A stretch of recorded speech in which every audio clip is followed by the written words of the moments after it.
Kapamilya Network, may pahiwatig na malaking pasabog. Netizen, hulay bagong station ID.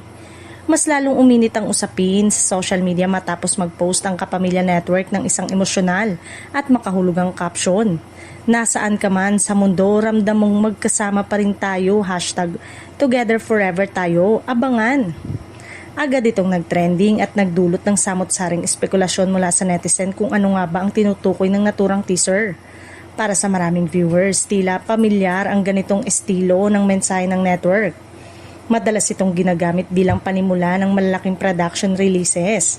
Kaya naman, isa sa mga unang hula ng publiko ay ang posibleng bagong station ID ng Kapamilya Network na magtatampok ng kanilang mga artista at kwento ng pagkakaisa ng mga Pilipino saan mang sulok ng mundo. May ilan ding nagsasabing baka mas malaki pa rin rito ang inihahandang sorpresa gaya ng anniversary special, major campaign o bagong brand direction ng network. Dahil sa lalim ng mensahe, hindi rin naiwasan ng fans na mag-assume na maaaring may mga bigating Kapamilya stars na tampok sa naturang proyekto. Sa comment section, makikita ang excitement ng mga netizen na sabik na sa anumang bagong handog ng network. May ilan pang nagsasabi na signature move na umano ng Kapamilya ang ganitong teaser.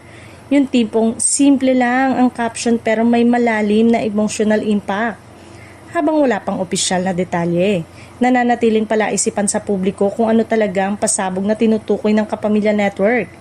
Isa lang ang sigurado, abang-abang ang mga fans sa kung ano man ang susunod na anunsyo, lalo tila may malaking sorpresa na paparating para sa buong Kapamilya community.